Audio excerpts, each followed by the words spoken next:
በዛሃይ ለመጀመር ወስኗል። ከመክፈቱ በፊት ለነዚህ 5 ወሳኝ ጥያቄዎች መልስ ይስሙ። ሰላም የዛሃይ ቤተሰቦች እንደምን አላችሁ? በዚህ ሳምንት የተፈጠረው ነገር ለማመን የሚከብድ ነው።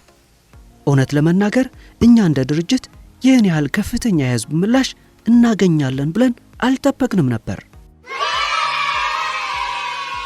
ባለፉት ቪዲዮዎቻችን ላይ ስለ ደን ፎር ዩ አገልግሎታችንና ስለ ቢዝነስ ሞተሩ ካወራን በኋላ ስልካችን አላረፈም።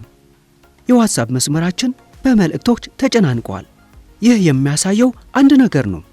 ዲያስፖራው ለውጥ ይፈልጋል። 2 ስራ እየሰራ መኖር በቅቶታል። አዲስ መንገድ፣ አዲስ አማራጭ ይፈልጋል። በእነዚህ ቀናት ውስጥ ብዙዎቻችሁ አሁኑን መጀመር ይፈልጋሉ። የት ነው የምከፍለው ብላችሁ ፍላጎታችሁን አሳይታችኋል። ለዚህ አመኔታችሁ ከልብ እናመሰግናለን። ነገር ግን አንዳንዶቻችሁ ደግሞ ነገሩ በጣም ደስ ይላል፣ ሐሳቡ ወርቅ ነው ግን ብላችሁ ጥያቄዎችን ጠይቃችሁናል። እኛ በዛሃይ የምናምነው በግልጽነት ነው። አንድ ሰው ገንዘቡን ከመክፈሉ በፊት ልቡ መረጋጋት አለበት። ምንም አይነት ጥርጣሬ፣ ምንም አይነት ግን መኖር የለበትም። ስለዚህ ዛሬ ከቡድናችን ጋር ተወያይተን በተደጋጋሚ የጠየቃችሁን 5 ወሳኝ ጥያቄዎች መርጠናል። ዛሬ ለነዚህ ጥያቄዎች ያለምንም መሽሞንሞን ቀጥተኛና ግልጽ መልስ እንሰጣለን። እነዚህን መልሶች ከሰማችሁ በኋላ የነገው ውሳኔ የእናንተ ይሆናል። ጥያቄው 1 እውነት ተኝቼ ገቢ ያገኛለሁ? ወደ መጀመሪያው ጥያቄ እንግባ። ብዙዎቻችሁ የጠየቃችሁን ጥያቄ፣ ዛሃይ ሁሉንም ነገር ከሰራ እኔ ዝም ብዬ ተኝቼ ብር ይገባልኛል ማለት ነው? ይህ ነገር ፓሲቭ ኢንካም ነው? መልሳችን አዎ ነው። ግን እስኪ ትርጉምን እናጥራው። ፓሲቭ ኢንካም ማለት ኮማ ውስጥ ሆነ ብር ይመጣል ማለት አይደለም። እስቲ በቤት ኪራይ ምሳሌ እንየው። ቤት ገዝታችሁ ስታከራዩ በየቀኑ ሄዳችሁ ቤቱን አትጠግኑም፣ ቀለም አትቀቡም። በወር አንዴ ኪራይ ትቀበላላችሁ።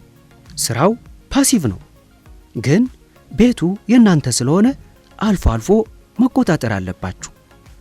የእኛም አገልግሎት ልክ እንደዛ ነው። እኛ ቤቱን እንገነባለን ወይም ሱቁን እንከፍታለን። እኛ ተከራይ እንፈልጋለን ወይም ደግሞ ኤስኢኦ እና ሊስቲንግ እንሰራለን።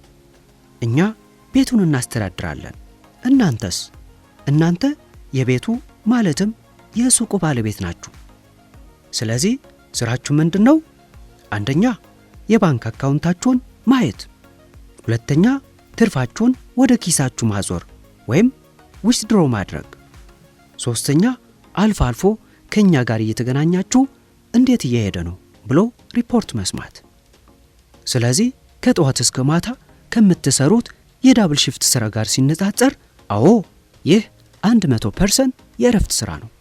ግን እንደ ቢዝነስ ባለቤት ንብረታችሁን መቆጣጠር አለባችሁ። ጥያቄ 2 ዋጋው ስንት ነው? ለምን በነጻ አታደርጉትም? ሁለተኛውና ወሳኙ ጥያቄ፣ ዛሃይ ይህን ቢዝነስ ይህን ያህል አዋጭ ከሆነ ለምን ለራሳችሁ ብቻ አትሰሩትም? ለምን ክፍያ ትጠይቃላችሁ? ወይም ለምን በነጻ አይሆንም? ይህንን ጥያቄ ስለጠየቃችሁን እናመሰግናለን። መልሱ 2 ክፍል አለው። አንደኛ እኛ ለራሳችን እየሰራን ነው። የራሳችን ብዙ ሱቆች አሉን፣ ገቢም እያገኘን ነው። የኛ ራዕይ ግን ከኛ አልፎ ማህበረሰቡን መጥቀም ነው። ሁለተኛውና ዋናው ነጥብ፣ እናንተ የምትከፍሉት ለመረጃ አይደለም። መረጃ ዘወትር ቅዳሜ ማታ 7 ሰዓት ፒኤም ኢስተርን ታይም የዙም ውይይታችን ላይ በነጻ አለ።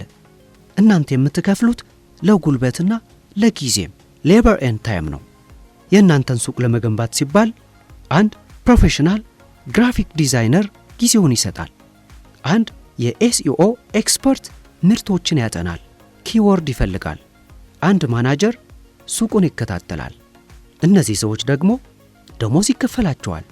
ስለዚህ ክፍያው ወጪ ሳይሆን ኢንቨስትመንት ነው። ጥያቄ 3 እኔ ቴክኖሎጂ አይገባኝም። ሶስተኛው ጥያቄ በተለይ ከታላላቆቻችንና ከቴክኖሎጂ ጋር አቁ ሰዎች የጠየቃችሁን እኔ ኮምፒውተር ብዙም አልችልም፣ እድሜ ገፍቷል፣ ወይም እንግሊዝኛ ይከብደኛል፣ እችለዋለሁ? መልሳችን አጭር ነው። ዋትስአፕ መጠቀም ይችላሉ? መልሶ አዎ ከሆነ እንግዲያውስ ይህንን ቢዝነስ መስራት ይችላሉ ነው መልሳችን። እንዴት? ምክንያቱም እኛ የምንጠይቀው ነገር የለም። ኮዲንግ አይጽፉም፣ ዲዛይን አይሰሩም። የእናንተ ሥራ መወሰን ወይም ዲሲሽን ሜኪንግ ብቻ ነው። ሂደቱ እንደዚህ ነው የሚሆነው። የእኛ ማናጀር በዋትስአፕ ይልክልዎታል። ጋሼ፣ እማማ፣ ይህንን የቡና ዲዛይን ለሱቆ ሰርተነዋል፣ ይሁን? እርስዎ ምን ይላሉ? አዎ ይሁን ወይም አይ ይቀየር፣ አለቀ። ልክ እንደ ቲቪ ሪሞት ነው። ቲቪ ውስጥ ያለው ኤሌክትሮኒክስ እንዴት እንደሚሰራ ማወቅ አይጠበቅባችሁም። እናንተ የሚጠበቅባችሁ ቻናል መቀየር ብቻ ነው። ስለዚህ ቴክኖሎጂን እንደ ምክንያት አድርጋችሁ ወደ ኋላ እንዳትሉ። እኛ ለእናንተ ስንል አሰራሩን አቅልለነዋል። ጥያቄ 4 ውጤቱ በስንት ጊዜ ይመጣል? አራተኛው ጥያቄ ስለ ጊዜ ነው። ሱቁን እንደከፈትኩ በነገው ብር ይገባል ብላችሁ ጠይቃችሁናል። እዚህ ላይ በጣም ሐቀኛ መሆን እንፈልጋለን። ይህ ጌት ሪች ኩዊክ ወይም በአቋራጭ መበልጸግ አይደለም። ማንም ሰው ዛሬ ክፈት ነገ ሚሊዮነር ትሆናለህ ካላችሁ እየዋሻችሁ ነው ማለት ነው።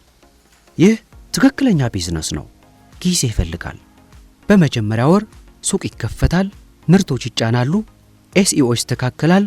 ይህ ሂደት ዘር መስራት እንለዋለን። በሁለተኛው ወር የኢትሲ አልጎሪዝም ሱቋችሁን ማወቅ ይጀምራል። ሰዎች ማየት ይጀምራሉ። ይህ ደግሞ ማብቀል እንለዋለን። ከሦስተኛው ወር ጀምሮ ሽያጮች መምጣት ይጀምራሉ። ይህ ደግሞ ማጨድ እንለዋለን ማለት ነው። ስለዚህ ትዕግስት ያስፈልጋል። እኛ ሞተሩን ነው የምንገነባው። ሞተሩ ደግሞ ግለት እስኪመጣ ትንሽ ጊዜ ይፈልጋል።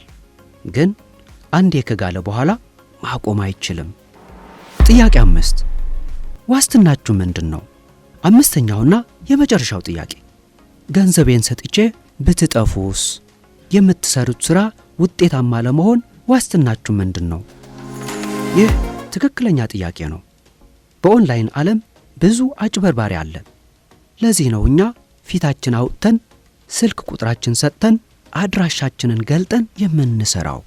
እኛ ድብቅ ሰዎች አይደለንም። ከምንም በላይ ግን የእኛ ትልቁ ዋስትና ውጤታችን ነው። ለዚህ ነው ዘወትር ቅዳሜ በምናደርገው የዙም ስብሰባ ላይ እኛ የሰራንላቸውን ሰዎች ምስክርነት እንድትሰሙ የምንጋብዘው። እኔን እመኑኝ ያልኩ አይደለም፣ ውጤቱን እመኑ ነው የምንለው። ገንዘብ ከመክፈላችሁ በፊት ማንን እንደምትቀላቀሉ፣ ምን አይነት ቤተሰብ ውስጥ እንደምትገቡ በደንብ እንድታዩ እንፈልጋለን። ውድ የፀሐይ ቤተሰቦች፣ ለጥያቄዎቻችሁ መልስ እንደሰጠን ተስፋ አደርጋለሁ። አሁን ኳሱ በእናንተ ሜዳ ነው። ዘወትር ቅዳሜ ይህ ቀን በሕይወታችሁ አዲስ ምዕራፍ የሚከፈትበት ቀን ነው። የዙም ውይይታችን ላይ አንደኛ እነዚህን ሁሉና ሌሎች ያልተመለሱ ጥያቄዎችን በቀጥታ እኔን መጠየቅ ትችላላችሁ። ሁለተኛ የአገልግሎቱን ሙሉ ዋጋና ፓኬጅ ይፋ እናደርጋለን። ስለዚህ ነገ በዙም ስብሰባው ላይ ቀድሞ የተገኘና የወሰነ ሰው እድሉን ያገኛል። ቦታው ከሞላ በኋላ እባካችሁ አስገቡኝ ብትሉ ላንቀበል እንችላለን። ምን ማድረግ አለብዎ? አንደኛ ከታች ያለውን ሊንክ ተጭነው የዋትስአፕ ግሩፑን አሁንን ይቀላቀሉ። ሁለተኛ ስልክዎን አላርምን ያስተካክሉ። ነገ ማታ 7 ሰዓት ፒኤም ኢስተርን ታይም። ሶስተኛ ለመወሰን ዝግጁ ሆነው ይምጡ። የዙም ሊንክ ዲስክሪፕሽን ቦክስ ላይ ያገኙታል። የፍርሃትና የጥርጣሬ ዘመን አብቅቷል። ወደ ተግባር የምንገባበት ጊዜ አሁን ነው። ቅዳሜ በዙም እንገናኝ። ሰላም ሁኑ።